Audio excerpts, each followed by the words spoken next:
I'm Amy DeVroon and welcome to Year of the Selfie podcast. 2020 has been a mad year thus far, a year where we've really had to take a look at ourselves. As a self-help nut, this hasn't been hugely out of the ordinary for me, but what has been so unusual is watching an entire creative industry grind to a halt in front of my very eyes. The link between creativity and mental health has always fascinated me, so I wanted to go deeper. In a world where we so often equate success with fame, it can be easy to forget the reason behind it all. Creativity. This unique, inexplicable gift. The thing we do where we lose all sense of time. The thing that lifts our hearts even in the darkest of moments. The thing that many of us feel we were put on this earth to do. So every week I'm going to talk to my guests about just that. Their creativity. Their highs and lows, and where they find their creativity when it feels like there's nowhere to put it. On today's podcast, we have none other than Irish actor, writer and singer, and also my big sister, Fiona Brown. So get comfy, guys, and enjoy.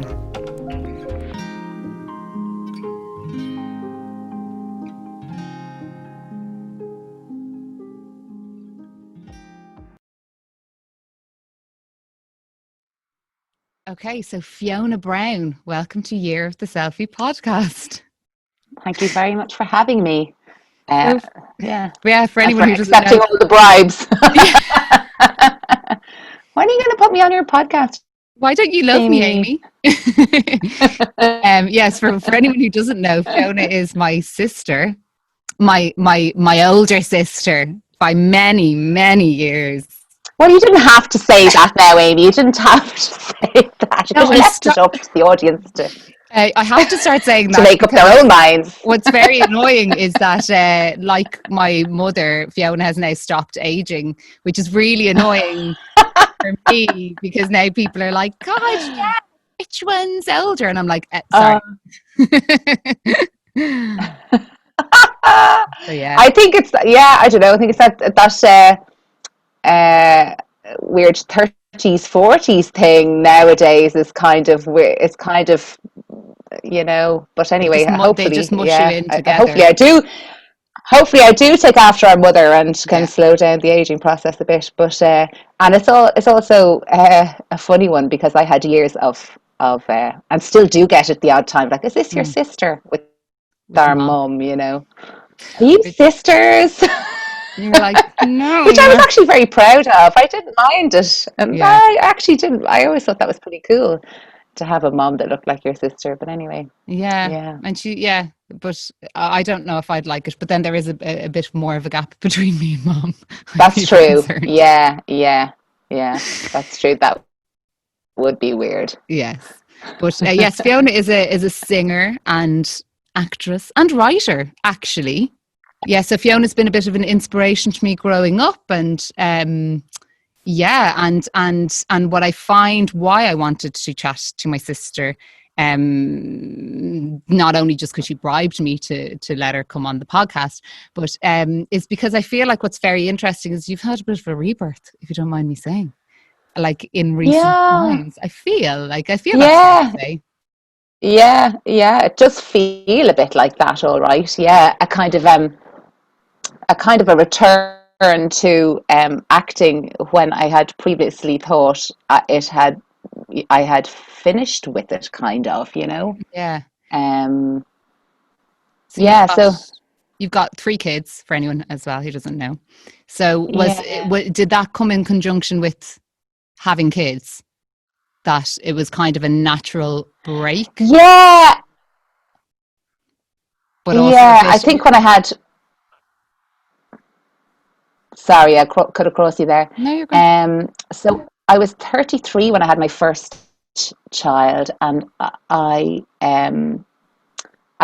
remember at the time kind of going, you know, I kind of felt, it was funny. I had just been cast in something actually when I got pregnant. It was actually Gaiety Panto, would you believe?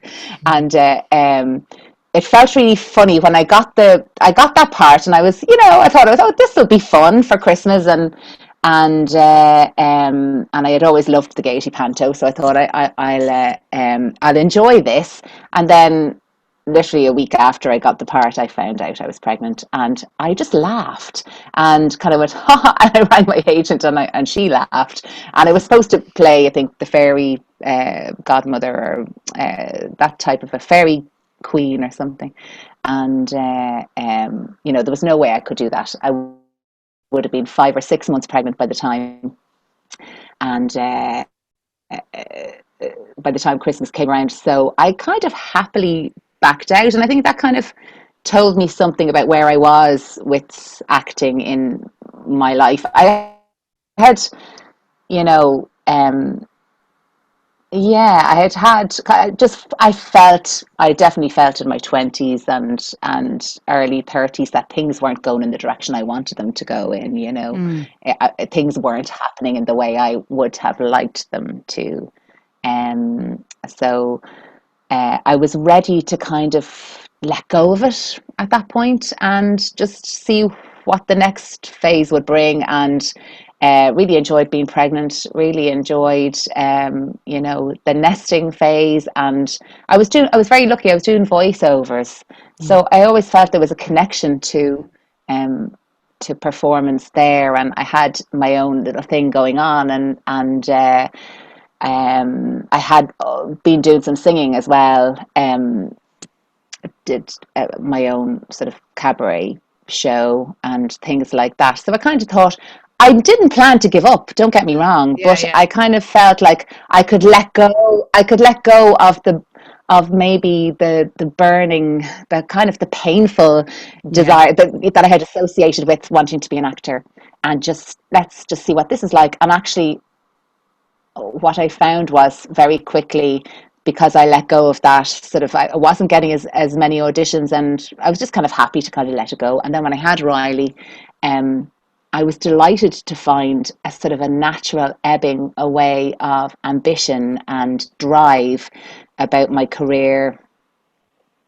And I kind of embraced that then, and I really enjoyed. I mean, don't get me wrong, it had its challenges as well. I was kind of the first of my group of friends to become a mum. But I was determined. I went out and I made new friends, new mum friends, and I was just determined to enjoy my life, enjoy it. Yeah, and I found I did. I was really kind of relieved in a way. I was like, I do really enjoy this, and I felt for the first time in my life, becoming a mum, that I had an important purpose, I think. And I kind of felt like I had a job that was really important. I've got a really full-time, where, I mean, that's daunting as well, but I kind of went, it gave me something, I suppose. It gave me a feeling of like, purpose, and,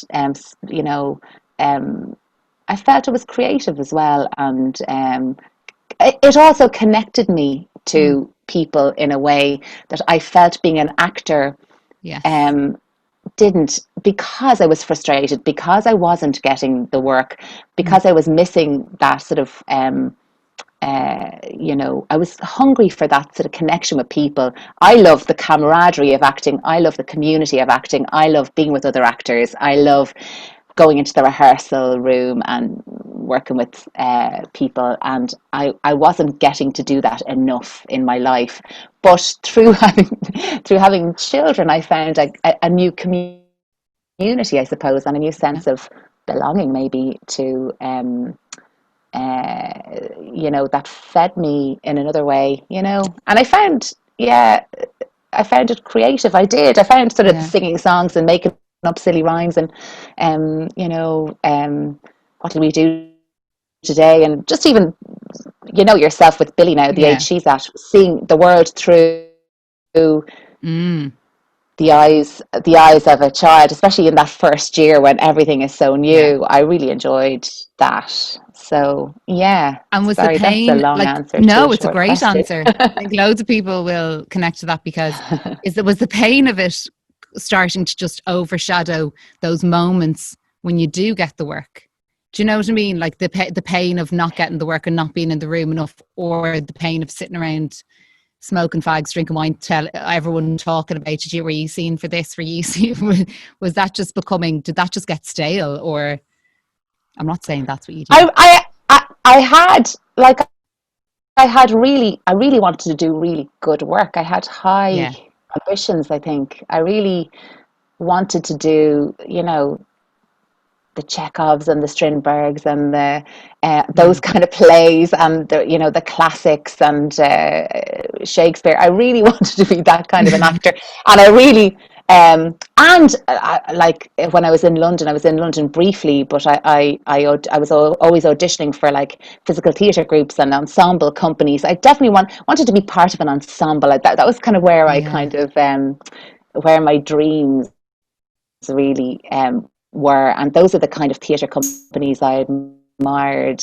So I wanted to be doing that kind of really sort of groundbreaking, interesting work, and I just kind of felt that that wasn't even really available to me in Dublin. The type of work that I was getting, you know, wasn't where I really wanted to be at. I don't think, Yeah.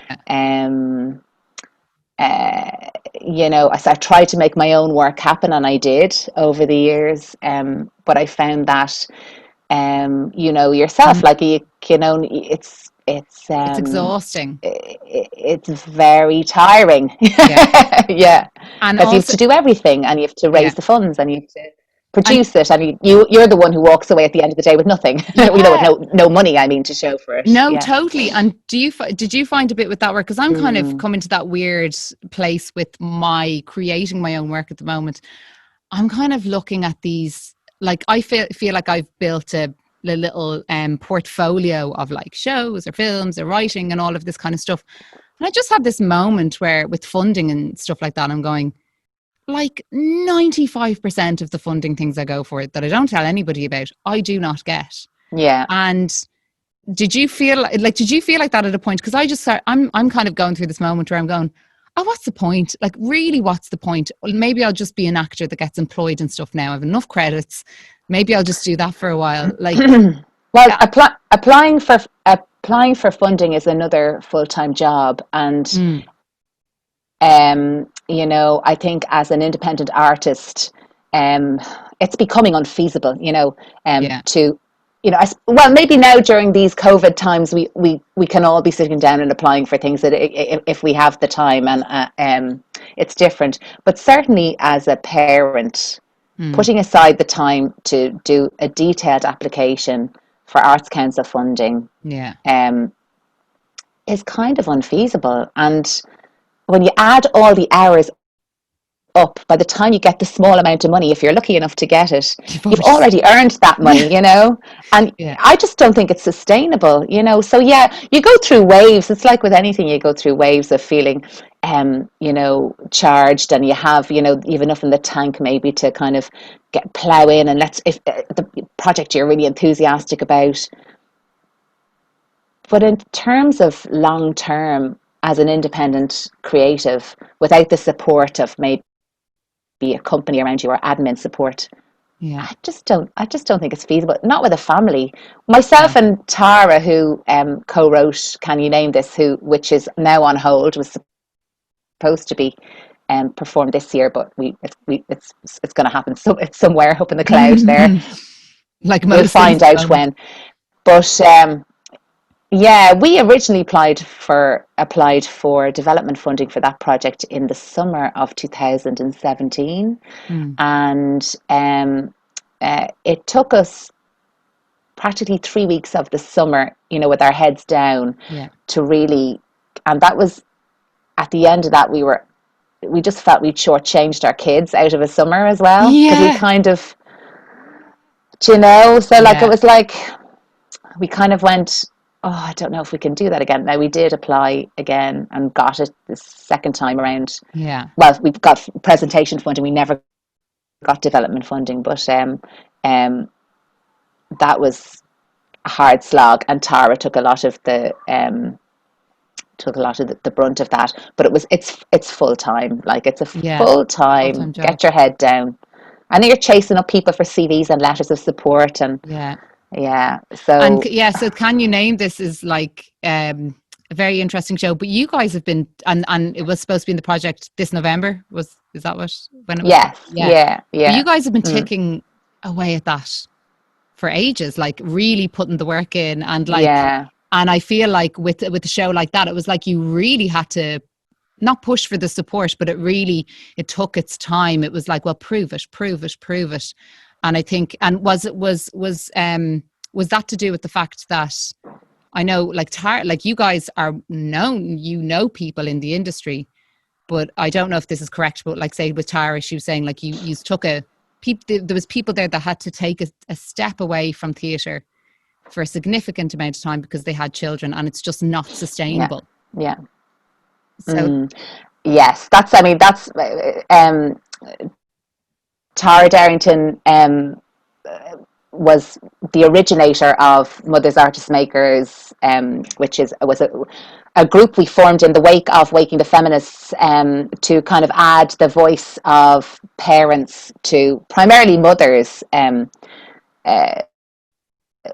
to the discussion about, you know, how gender, the gender disparity within theatre, you know, and we just thought it was interesting to note that a lot of, actually, it was when we went to the second Waking the Feminists meeting in Liberty Hall. I think it was called Stand Up and Speak It Out, or Call It Out, or something like that. Do you remember that one? I don't know if you were at that one, actually, but the Abbey. I don't. we Yeah. we didn't go to the original Waking the Feminists meeting. I remember Tara was ringing me at the time. Oh, you're going to this meeting? And I was like, oh, I can't. It's on in the afternoon. Like, I've got to pick up one kid from Montessori and one kid from junior infants, and I've got a baby. And I was like, you know. But by the time the second meeting rolled around, we were determined to go, and we realised, we met a few friends in the foyer. A few of us gathered together at that, and we had all been out of the game for, like, you know, between, you know, coming up to 10 years, I suppose. Yeah. And we were all chatting about that, and we'd all become parents in the meantime, and we'd all realised that, you know, the reason why we had stepped away was because a career in theatre was unsustainable with children. Financially, it's unsustainable. You can't tour. There are no creches in theatres. You'd have to provide by the time you pay for childcare out of your equity minimum wage, you know, or whatever that might be, you know, it's theatre wages, as we know, are not ever high, no matter how high up the ladder you are. It's just unsustainable, especially with small children. When they get into school, you can maybe do a bit of juggling and with a bit of help from family. So we realised we'd all kind of been out of the game. And then when you're coming back to apply for funding and to try and get going again, you've got a gap in your CV. So you know, which actually the arts, we've spoken to the Arts Council about that, and they have been reassuring to us in terms of, you know, that they are looking at this policy of, you know, your track record, you know, your recent track record. But certainly when we were applying for development funding, and when we were in the early stages of that project, we found it hard to get support because we had a gap in our CVs, and people are like, so what have you done recently? And we're like, well, yeah, because that's so because people kind we did a lot of stuff in 2007, 2008, you know. It's still there, like, and people should be supported, because I'm even just thinking of, say, I've spoken to Sean about this before, and he was in series 1, and he was saying about the going from director to illustrator, and he's been working on big films, but in a different role. And he's like, yeah, but if, you know, but I won't be known to the funding people as a director anymore. And I'm like, no, but I feel like funding bodies should not make allowances for that, but be aware of that sometimes it's not feasible to stay in a certain line of, like, specific line of work, whether it's because of, you know, becoming a mother, or like the money involved. And that's the same with things like, you know, directing. You can't be at the mercy of, you know, people employing you. So you might then try and do a different job in the same line of work, kind of, you know. So it should be supported. Yeah, there should be a way to kind of keep, you know, to be supported throughout those times where Yeah. you may have to take a break for whatever reason. It could be to do with health. It could be to do because you have caring responsibilities. It could be caring for a parent or an older relative. It doesn't have to be children either, or that people should be supported rather than having to have this sort of corporate idea of like you've got to lean in and you've got to keep going and you've got to have your eye on the prize, and and I can see it myself, like in that's why a lot of you can look around and kind of see the representation within theatre. I went to see a play 2 years ago that a friend of mine was in, and it was a play with, I think, 8 female characters, maybe 1 or 2 male characters. So great, this is, fantastic. Yeah. And my friend was the only parent on that stage. Yes. Yeah. And I really kind of went, that's really interesting, how much this seems to affect primarily women, because we tend to be the ones who will take the break, especially if you're an artist and your partner is not an artist and maybe has something that's a bit more more 9 to 5, more regular. You're gonna, which one solid. are you gonna more regular more regular, like with money. If you have someone with money, with a real job. No, it's sorted. But anyway, so when we went to that meeting, sorry, I know I've kind of gone off on a tangent several times already, but we realized that there was a gang of us that had become parents, and we were really interested and kind of invigorated by this Waking the Feminist movement, and sort of felt validated by it, and like, maybe maybe there's an opportunity to discuss why more women aren't working in theatre. And so out of that we decided to start meeting and just having coffee and bringing our kids along, and that's how MAM sort of grew out of that. And I have to say, like, that was the beginning of my rebirth, I think, as an actor, just talking to other women. Because, much as I was loving motherhood, and I had 3 children, I suppose, quite close together, much as I was loving motherhood, I realised that I had quieted that actor part of myself to explore something else for a while and just see what that was like. But it hadn't gone away. It had just gone asleep for a while. It had just kind of, I think I had known that the way I was feeling about being an actor was unsustainable. It wasn't good for my mental health. It wasn't good. It wasn't good for me as a person. It was making me unhappy, I suppose, that I wasn't happy with where I was at in my career. So I had to just try and find how to be happy in myself without that, I think, Was there a shift which is probably what I hadn't. Sorry, was there a shift in how you dealt with rejection before? Can you see a very, very clear shift now with how you dealt with rejection before to how you deal with it now? Yeah, big time. I don't get all of my validation as a human being and all of my self-worth and all of my happiness from getting a job now, thank God. Thank God. Which I think I did. I put a huge amount of my self-worth and confidence in whether or not I was working as an actor, I think. And I did, unfortunately, but that was part of the journey, I suppose. Because I remember you saying to me, you were like, how do you were like going, you were saying about yourself that you used to not take to the bed, but like there would be a day where you would mourn practically over if it was like you were down to the last 2. Several days, Amy. If it was only a day, I would. It was several days. I really. And there was some things where I got quite close to things that I really wanted and didn't get, and I would be devo. Like probably for several days, maybe even a week. I don't know. But that was. Do you know what? I also feel it was a different time. I think we were very isolated in our heads as actors.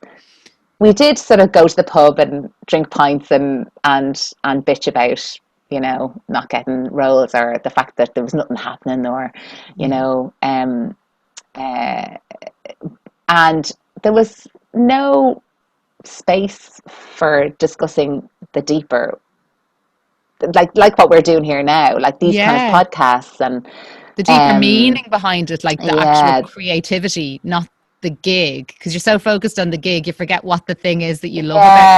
yeah, Not the kind of, not going around going, yeah, I'm working. It's not that. That's nice not to have to. But yeah. And it's the there deeper was stuff. no discussions around sort of mental health and kind of like how to manage um Yeah. constant rejection. Or I feel even just listening to other people's stories, it kind of gives you, I mean, I have to say, watching you when you came back from England as well, and you moved back when, you know, I was quite my babies are quite small, Yeah. and I was really interesting, because I was going, now there's Amy now, she's going for auditions. Oh God, I'm so glad I don't have to do that anymore. I'm so glad I don't have that burning need to, and but I was very interested in watching you kind of going, she handles it so well when Yeah. things, you know. And I mean, you were building a career for yourself, and you were doing really well, and you're really Yeah. inspiring, and you're writing your one woman shows, and I always found that really inspiring to watch. And but what really inspired me most about you was your ability to not to get fazed by all of that. And I Mm. kind of thought, actually, that gave me strength. I kind of went, well, you know, if she can handle that, Yeah. that's pretty, Yeah. That's um, nice. Oh, I'm thrilled. well, no, I would look at you and I kind of go, she's Yeah. really talented and she's brilliant. And, there's no reason why she shouldn't be getting all those parts. And yet, so I can kind of Yeah. see maybe that, That there's no logic in it, there's no Yeah. logic, that my Yeah. thoughts were really irrational, that I was Yeah. taking everything, that you don't have to take it all so seriously and so Yeah. personally, you know. Yeah, so I definitely was inspired by that Thank you. And but it's younger funny because sister. yeah, exactly. But then it's funny because I always saw you making your own work, which was like always a note in my head, even going into drama school. Like if I'm not getting, like, I was always willing to be like, find a way to make, do the fringe with your friends and do this and do that. So it's funny Yeah. how it works in both ways. Like you're both kind of picking Mm, up each other's, like, okay, I'll do that. Okay, fine. Yeah, I'll pick up that. Like learning from each other. yeah. Yeah. Well, that's learning from each other, and yeah, I guess that's what, but yeah, definitely think we were way more isolated back in Yeah. sort of the 90s, say, which was my Yeah. 90s and early noughties, when I was knocking around the scene first time around, and we were definitely, we went into audition rooms, and we didn't really share our insecurities, I suppose. Whereas people now, certainly on this platform, I Yeah. think, and I think we're a little bit more, we can be a little bit more real about it. Yeah. Um, And and I think that's very helpful. no, definitely. Like, and actually, just thinking about that, because it was reminding me of, so around the time you were pregnant with Matilda, so you were always still doing. So this is what's so funny, because it's like there was a pause, but there wasn't. You were always chipping away at different bits. But you wrote The Whale and the Swan, and it was a one-woman Mhm. show.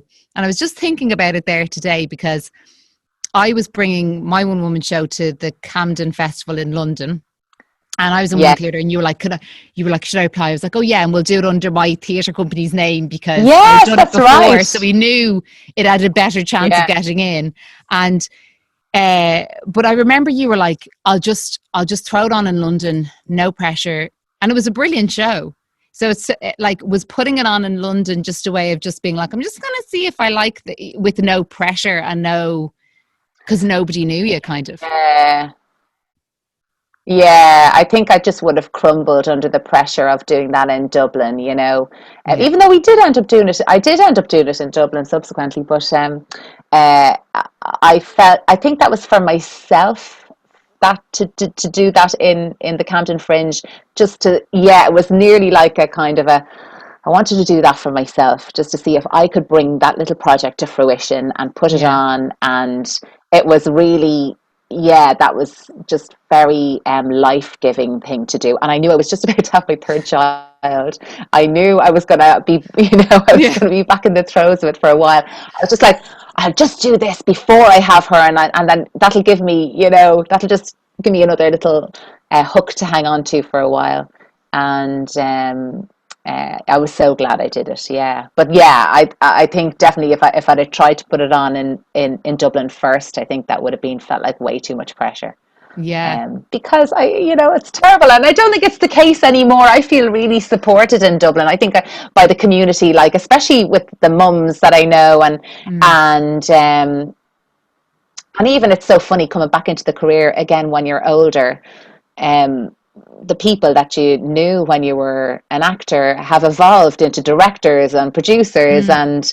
and casting directors, all who remember, Yes. actually, they don't forget you, No. And some of the recent work I've gotten has been through those old connections, which has been so lovely and so validating, and Yeah. which I'd love to sort of say to people, if you do take a break, don't worry, you Yeah. know, your That's what your was so connections are I amazing. know people move around, but your connections are still there. Yeah, because Sorry. that was what was so amazing. Well, there was two things. I remember one thing that kind of I feel like it would kind of gave you a confidence boost almost when you got the part in Red Rock, and and that's through Louise Oh Kiley, yeah. who obviously you were both knocking around together when you were actors. That's right, isn't it? And Karen Scully, and We as in like you yeah, weren't so like you weren't best mates, but I mean as in like you were in the oh, same scene. we were very friendly back in the day. Yeah, I'm still a very good friend of Karen's, but Karen Scully and Louise Kiley, who cast Normal People, of course, as well. yeah. We were in Castaway Actors Agency together. Oh, I didn't So realize. Okay. yes, yeah. So we would have been, yeah, we would have Yeah. been sitting at the desks opposite each other, and so it's funny how those relationships are Things. forged in different environments, and they can evolve into something, Yeah. later on in your life. So And then with Angela's Ashes, which I love this story because is the producer of that. She used to do. Did she produce shows that you did before in Andrews Lane, like years back, like in your like kind of early in your early our days? very first, in my early days, Pat Moylan, after we graduated from Trinity, myself and three friends put on a performance of Shakers, um, uh, and we did it in, which was the old Da Club. It was a fabulous little venue down off Clarendon Street. Um, and Pat Moylan, I think we invited her one night, and she put us into the Andrews Lane studio for a couple of weeks during the summer, and we had a run there. And from that, Pat gave me a good bit of work over the years in shows in Yeah. Andrews Lane, and and then I disappeared from the scene. I remember bumping into her at Marks and Spencer's one day, and I told her I had gotten married and I had a baby now, and she was like, "I can't believe this." She said, you young people, you are all running around in your mini skirts doing Shakers, and now you're married with children."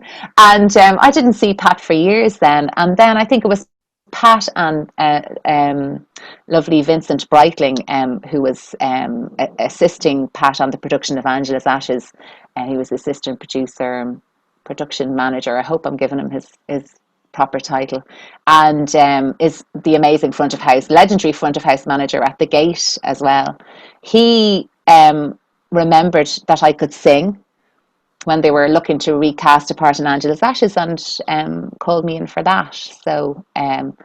Which is like, So yeah. and Fiona got the part obviously, but what is I think is so I love that story because I think because you were always singing, you were always using your voice, even in any of the times that you were I guess not working in theatre in inverted commas, whatever that means. But like you were doing the Dion's, you were doing your band, you were singing. So I just think that it's just constantly when you're doing your own work like that, and you're kind of but like for your own not for your own pleasure. I know like the Gions is a job, but you're doing your singing and stuff. It's almost sending a little message out there into people's subconscious that like, oh, Fiona can sing, Fiona can sing, Fiona can sing, you know, and so then it's like, it's no wonder that he thought of you. Whereas if you were just sitting at home, not bothering trying to use your voice and, you know, do what made you happy, it wouldn't have, he may not have thought of you that you could sing, you know, it might have been just out there somewhere, he'd seen Beyonds, or, you know, I love that idea that we think that these things are just one thing, but they actually can inform the other kind of jobs and stuff that we get. And with the connection is there. Yeah. And sorry, go on. No, yeah, with Angela's Ashes though, so what's it like? What I also love about this is that you had this kind of perceived notion of, because you love singing. I feel like, you know, like I do. Can sing, haven't but done like, any I'm very singing, nervous actually. of it. Huh? I haven't done any singing in lockdown at all, and it's really strange. And maybe that's why I was saying, you know, maybe that's what I need to do. I'm starting to feel the blues a bit, you know, the old COVID blues now at this stage. Need to sing a few songs. Yeah, I'm going to go and do that now after this. Yeah, do, because I remember when you were, I think again when you were pregnant, one of the times. All the time. And I remember you started with the choir because you were like, I just want to sing. I need to sing. It feeds me. Yeah, it's my joy, definitely. Yeah. Like a fast track to feeling joyful. Yeah. Yeah. Oh, yeah. Oh yeah, with the Angela's. Oh yeah, so when you were in London, you were saying you were kind of scarred by these kind of musical theatre auditions and what you thought musical theatre was. Yes, I had no training for musical theatre at all. I mean, I was just a good singer. I had been told I was a good singer, and my mummy told me I was a good singer, and the nuns in the school, and I rocked up to these auditions in London, and oh my God, I was just when I think of it now, mortified.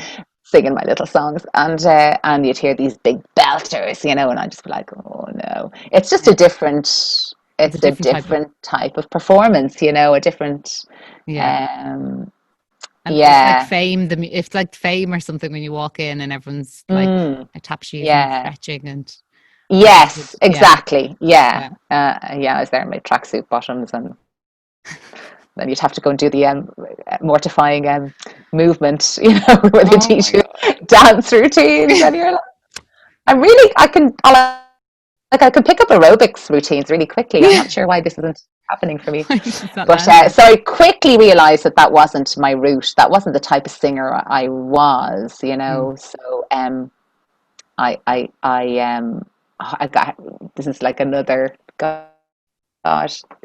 tangent, but an important one, because I had done a workshop with Kevin Crawford from the Roy Hart Theatre when he was living in Dublin, when he was teaching at Trinity, and found that to be like, wow, just like, you know, life altering really, and had done some training with the Roy Hart Theatre subsequently.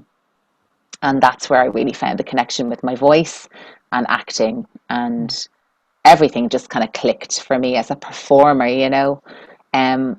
This was just a couple of years before I had my first child, but I felt that gave me, you know, it just kind of made sense of everything for me. It was like, I just kind of felt, so even when I wasn't performing, I kind of felt like, no, somewhere in there, that's where my connection is, I think, you know,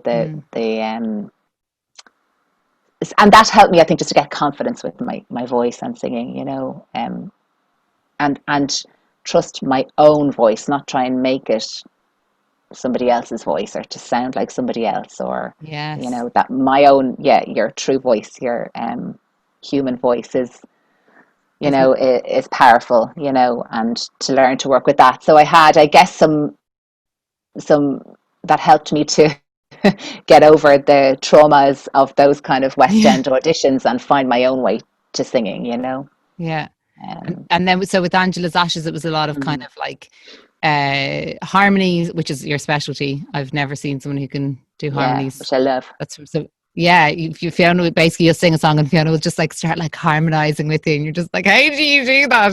I remember you saying before, Amy, just go, just like say it, like what's in your head, just like bring. I was like, no, I can't. I don't know what that is.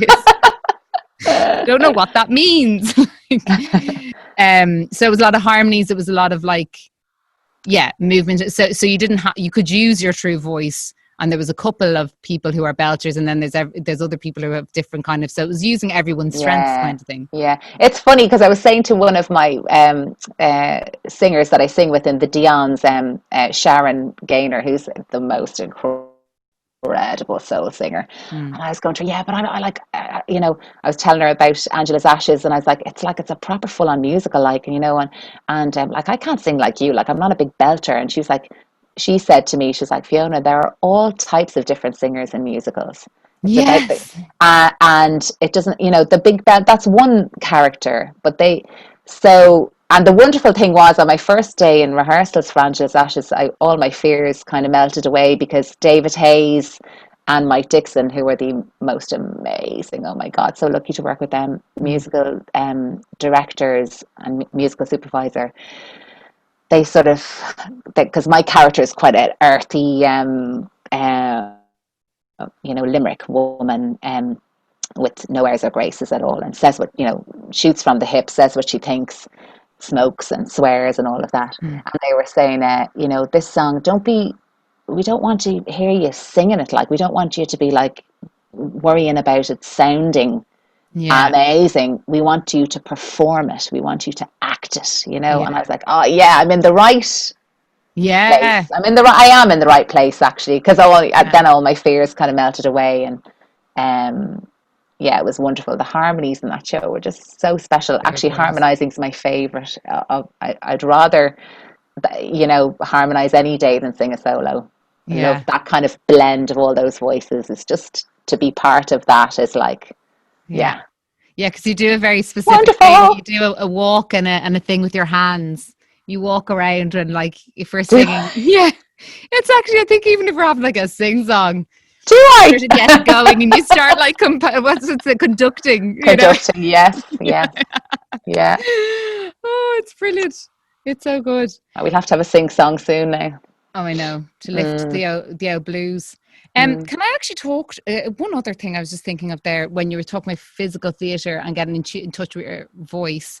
Sorry, when you're talking about using your voice and getting in touch with that, and then I was thinking of the physical theatre, and you were saying that with when you started doing kind of physical theatre, because I think this is useful for people. You kind of, I suppose, physical theatre and body image and how that shifted your body image, I guess, or how you felt about yourself as Yes. Yeah. So, like, I suppose, um, so yeah, when I was a teenager and in my early 20s, I struggled a lot with my weight. Like, I would have, been found, I put on weight easily, I think, Mm. around, puberty. And then it kind of became a bit of an issue where, you know, I was trying to always be thinner and kind of was going on diets and things like that. But of course, when you get that kind of messaging, which is so prevalent in our society, when you Yeah. do put on a little bit of weight or whatever, um, I it just became a bit disconnected from my body, I think, and I kind of didn't like it, and I didn't Mm. like how it looked, and I thought it was wrong, and it definitely would have affected my confidence as an actor, I suppose, in my 20s as well, Mm. feeling like, you're looking around at all these really thin actresses and well, my body doesn't look like that, so that's obviously, why I'm not getting any parts, and why am I bothering, and la la la la. So it all kind of compounded itself into a bit of an issue. But so I think I kind of got cut off from it a bit, and I used to Mm. wear baggy clothes and cover myself up, and Mm. had quite a lot of shame around my shape, which is ridiculous actually now because I look back. But everyone says this, don't they? I Look back and know. go, "There's Look back nothing at wrong with my photos. body You're at no, there all. really It was wasn't. totally fine." Yeah. But in my head, and also we were getting so much messaging in the 90s with all the the stick thin imagery and Mm. the heroin chic and the Kate.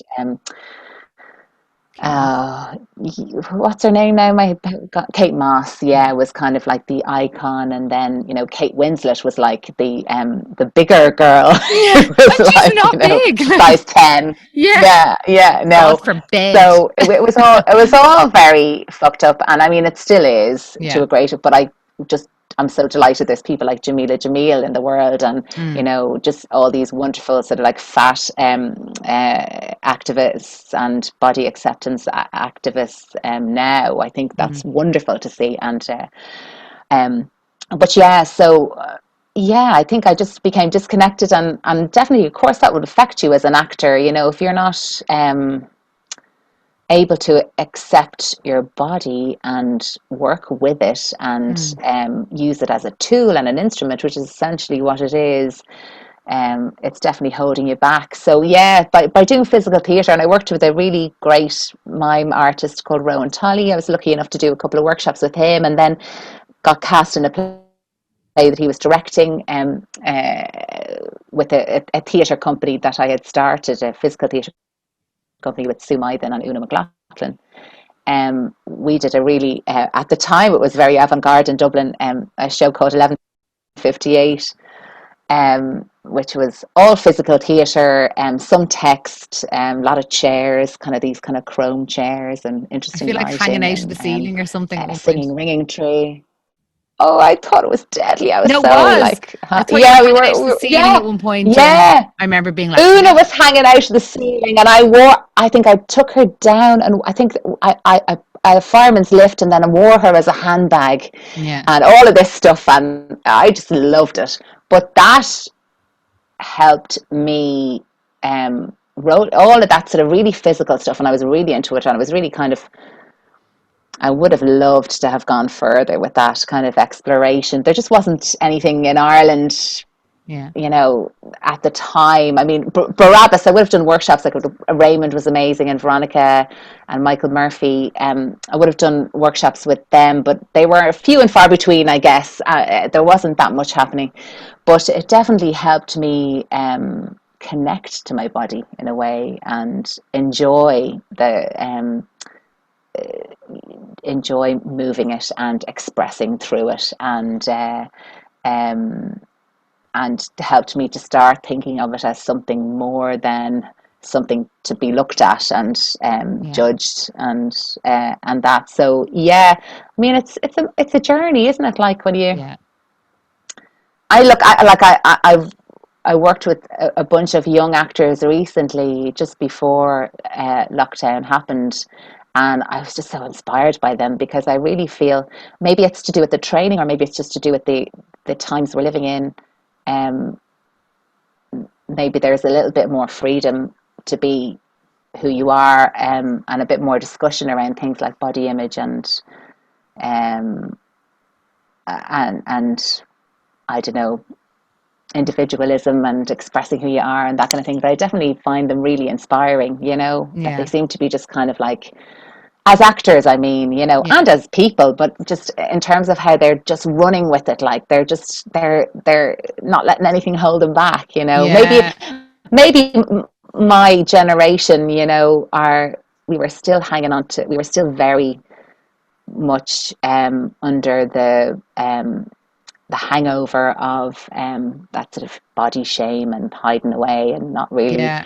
you know, It's yeah, because uh, it's a weird. You're kind of almost a link between not. I'm not telling you like the old and the new Ireland, but as in, yeah, yeah, kind of. I feel like when we were, like when we were probably in school, like it was not a big deal for teenagers to be on the pill or anything like that. We still weren't as open, I think, as nowadays. But I feel like kind mm, of there was kind of, there's a weird kind of mix between what say our parents would have been like to in between you guys to the yeah, kind of the more evolved people who are totally comfortable with them, not comfortable with themselves, but that there wasn't, well, there was still shame attached as well, because there was people still kind of, you had to take the boat, someone taking the boat, and all this kind oh of yeah, it certainly secrecy. wasn't. No. Yeah, I just, yeah, I don't know. I mean, obviously, that I don't want to say I don't want to say that everybody is totally sorted now. Yeah. I'm talking Always. from my own experience as an actor. I kind of feel like I had to um, work through those things to Yeah. get to where I wanted to be. I'm just so impressed by the young actors that I see now who are just like seem to be anyway freer and Yeah. just less hesitant about taking the opportunities and just going for it, and they turn up on time and they know their lines and Yeah. they have the language and they've done their research. I just find them really impressive I think and the inspiring. training as well has gotten better. As in, like, I know a lot of people are still going to London to train, but I think Yes. even over here, there's more of a there's more of a way of training that might be kind of similar to the British drama schools, which have been there for many, many, many, many years, which is why they were Mm, so kind of good as well. So like the training's better, people are coming out, and then also I suppose people are looking. It's not that unusual to do yoga or to do meditation or to kind of want to look after yourself, yes. not in a starving yourself and drinking black coffee and smoking cigarettes. In an actual, like, there's a whole wellness thing. The whole wellness, well-being, and the holistic approach is maybe more. Yeah. Yeah, I was when we were on Angela's Ashes as well. Like I was kind of saying to the older the people who are more my age, I was got really impressed by the younger actors who mainly didn't drink. Even I was going, wow, times have Yeah. changed. Oh my God. Like, there was a time when it was like, that's probably all we're doing this for, is to go to the pub afterwards. I mean, come on, yeah. It's And like just, having a cigarette before you went on stage was your warm up, like, and yeah. no, and that's kind of, I know, kind of. No, we did do our warm ups, but even at the time when I was acting in theatre in sort of like back in the day, it wasn't really the done thing to be doing your warm ups. It was a bit, Oh, you're a bit of a you'd like be noted. slagged, Yeah. especially by older actors. What are Yeah. you doing your You're Marcel stressing. Marceau stuff there Yeah. for? And you know I think that's definitely changed, and you can see it. There's some amazing Yeah. performers emerging now. And speaking of uh, that, did you feel, because you were in Normal People, so oh my like god, this is really embarrassing. I was the in one star scene of of, Normal yeah, People. well, all right, yes, the star of Normal People. Yeah, you can say that. No, don't worry. I was saying to There Fiona, are no small parts. yeah, because Fiona was like, it's only a small part. It's an episode, and I was laughing. I was going, "Oh, sure, I'm the queen of that." Like and I was actually watching a TED X talk with Avian McCann, and she was saying she'd an article came out about her, and they're like Viking star, and she was like, "What the fuck I happened?" saw that. Yeah, that was Oh, brilliant. because that I know. I think happens. we could all relate They to said, that. I remember there was Yeah, one, yeah. and the journalist contacted my agent. They'd obviously found out, they probably do this with some certain films with Jason Bourne. They'd obviously seen that there's an Irish actress in it. It was the only Irish actress in it. So they called up and were like, "Can we Yes. do a piece in you?" And I'm like, "Yeah, great, whatever." And then it was like, Jason Bourne star Amy DeVries. And I was like, no, no, I'm not. No, I'm not the star of it. I'm very much, very much in the background. Oh, sweet Jesus. But anyway, Normal People. So with Normal Anyway, that's People, PR. That's how it works. exactly. Hmm. Um, you just want them talking about you, yourself. Uh, no, but with with Angela's Ashes and Normal People, are you feeling like, I don't want to say, like, do you feel like you're on a bit of a roll, but even do you feel like because your attitude has shifted, or your attitude towards it, like there's a more My attitude lightheartedness? has shifted. Yes. So do you feel like it's, Yeah, and that's not to say that yeah, that's not to say that I don't get disappointed, when things don't work out that I would like to happen. I still do, of course, but it's more short lived. I definitely feel like whatever happens, because there's so much of it that you can't control, I just feel like no matter whether I'm working or not, I'm an actor, and I think I'll be an actor till the day I die. I'm mm, not. I'm. I can't see me ever letting go of it again. I just mm, feel that that's what I am in my soul. For yeah. not for. That sounds really stupid. But No, it doesn't. It sounds, I well, to feel me, it that says that is who I am, and I guess I'm embracing it. It just took me a long time to really be able to fully embrace that and to be able to say that. yeah. Um, I love it. I love it. I love it. Because Just I, love the whole everything about. I love standing on stage. I love being on a set. I love the camaraderie. I love the collaboration, the magic of it. The stepping into somebody else's shoes. Yeah, it's yeah, deadly. The best thing no, it's ever. brilliant. Yeah. And I think that's it. It's like, I think what I'm finding, I'm talking to a lot of people on the podcast about, which I felt quite strongly about for years, is creating a little gap and and your art. So Yeah. that and almost probably by giving yourself, I say reluctantly a break, because it really wasn't a break. You were working the whole time, but in a way you took you took the foot off the pedal, and I you allowed took my yourself. definitely did. Yeah. Yeah. And Yeah. Sorry, go on. no, yeah, and you allowed yourself to like to rest, and that almost feels like that was where you were able to kind of create the little gap. You were like, oh, there's more, like almost like there's more to life than Mm, the gig or the work, or and then you yeah. and then almost like you kept your creativity going, and then you realize, oh, the thing that keeps me going is actually the creativity of it, and the love of it, and the job, rather than the Yeah. being able to tell people I'm in this week, or I'm in this for. It's nothing to do with that anymore, and it's everything to do with the process now. And I see that. I used to hear, you hear about it, it's all about the process, and I was like, what are they fucking Like, fuck talking off. about? Like it's, Yeah. I, it is all about the process, and I, I, I know that now. And then the other thing is, I learned how to be happy, I suppose, Mm. without any of that.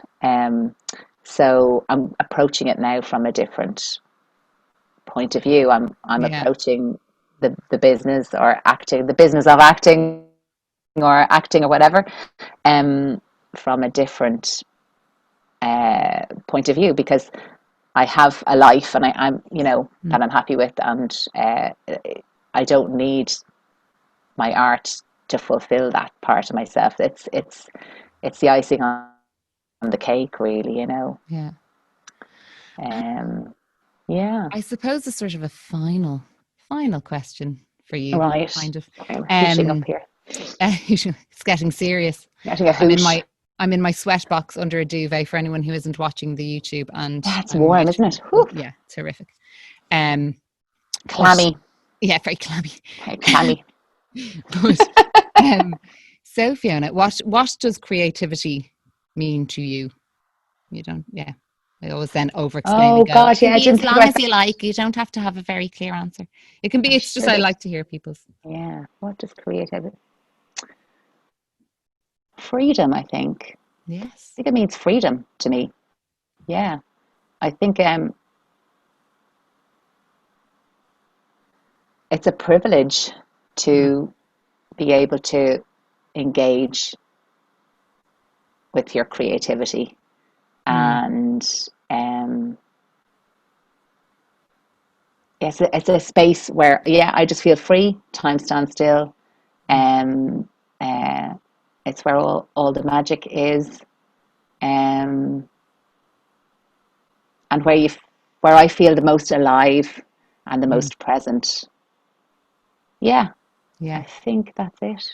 Yeah, that makes sense. No, it Right. does make sense, because, and also what's kind of nice to watch from the outside as your sister is that you've given yourself, by in a weird way, your creativity is your freedom, but by giving yourself the freedom of letting go of all the shit, you Mm, sort of got more in touch with your creativity or something. It's like, it's kind of a little full yeah, circle, full circle moment, I yeah. I guess. think I trust it as well now. I think it was I did a writing workshop with Pam Boyd with through Mam a few years ago, and I just remember her saying, like, your create it really stayed with me because there was such ease in it. Um, your creativity is like a stream or a river running alongside you. You can Mm, scoop your hand in any time, and I really feel that now. I do feel it's there, running alongside you. It's not something that you have to reach far outside yourself for to get to. And Yeah. it doesn't have to be perfect. Just do Yes. it. I think getting older helps you Yeah. with that, letting go of perfectionism thing. Yeah, you I were a don't total know, I perfectionist. just total, More so yeah. I than think me. I was like, oh, if it's not brilliant, Like if it's not perfect, it's not going on, and I'd be like, well, no, that just shove it on. To my detriment, probably. oh, listen, and that stood to you though, and that no, that I Yeah. think that works. And Elizabeth Gilbert says you quoted her in your podcast before, and I'm a Yeah. big fan of Elizabeth Love Gilbert. her. Um, done. I think her mother used to say to her, "Done is better than good," and I Yes. think that is true because it's all right having these sort of like unfinished articles, your half-written things in notebooks that no one will ever see. But part of your duty towards your creativity, Yeah. is to allow it to take whatever form it takes and put it out there. And just Yeah. I'm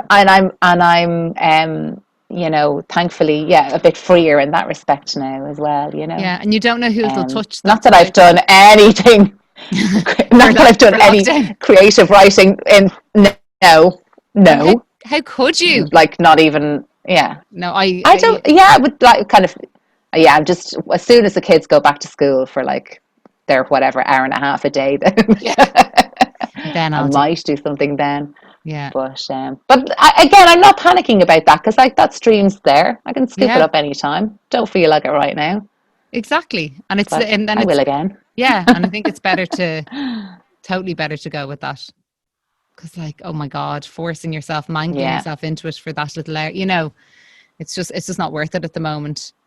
And actually, I heard Chris O'Dowd on yeah, a podcast, which I really enjoyed, where he said it was at that phase of lockdown where everyone was having creative diarrhea. And I was like, that's exactly, because in the beginning you sort of felt like you had to be writing or putting up content, and it was just this sort of weird, horrible yeah, kind of narcissistic, yeah, really trying to be like, see me, I'm still here being creative. yeah, yeah. Yeah, so Yeah, I remember listening to some other podcasts where they were going, and what are all the extroverts going to do now? yes. With their, so we managed a few, Yeah. a few things, and Yeah. then there's so many phases with this lockdown, though, or this whatever phase. It's not really lockdown anymore, is it? Mm. Um, there's so many phases when you look back through the months now, it's actually really Yeah. funny, Oh, it's the so phase where weird. we were all baking and making meals and having Yeah. Zoom quizzes and all the And rest of it. And now I don't know where we are now. Now we're just like, a friend of a mine bit was saying exhausted. she was like there was a phase in lockdown. She was like, I was really fit. She goes, I think I was about a stone lighter. I was doing this, I was doing that. And she goes, no one saw it though. And she goes, and now she said, all I'm doing is That was a drinking wine waste. and looking shite. And I was like, yeah, I think that's everybody. Ready to re-emerge into society. Yeah. Yeah, Oh God. But yes, so thank you yeah. very much, Fiona. Always an inspiration for My me God. as a younger Schwester.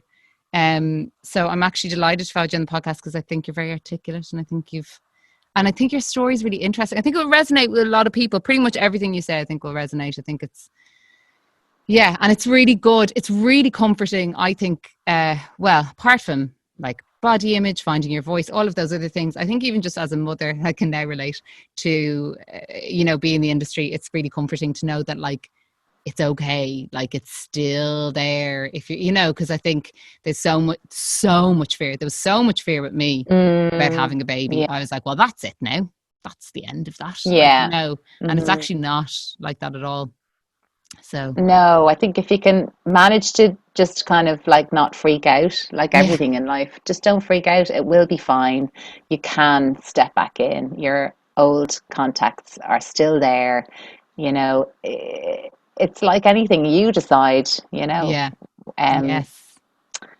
um, yeah, so I would Yeah. just say that and the times are changing, there's more support now, I think, for Mm. parenting artists, or at least as an acknowledgement of Yeah.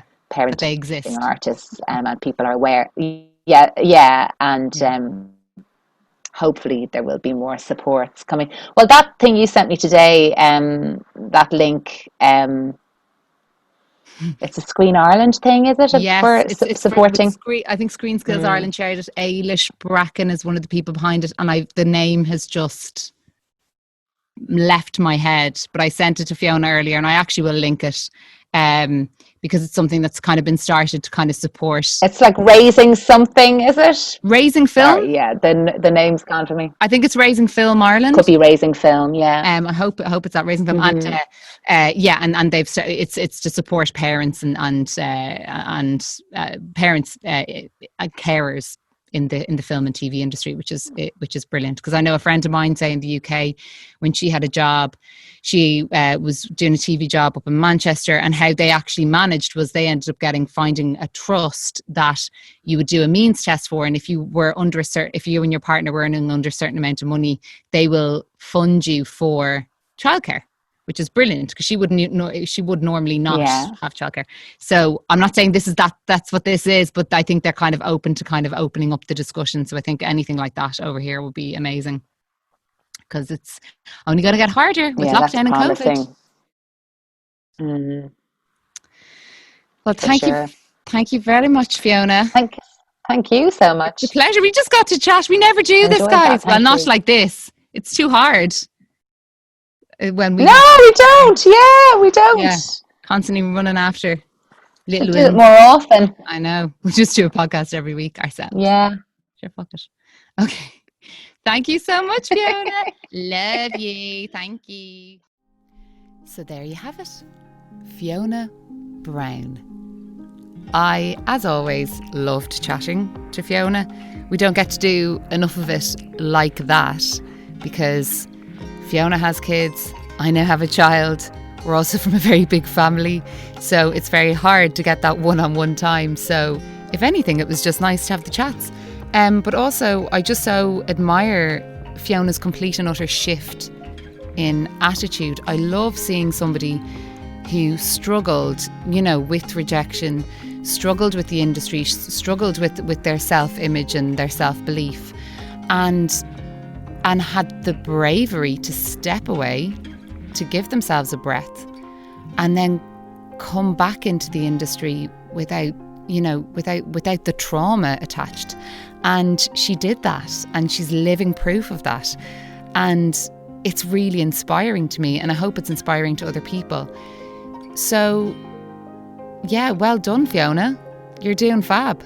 And keep doing what you're doing. And I love you. I'm proud of you. I always have been.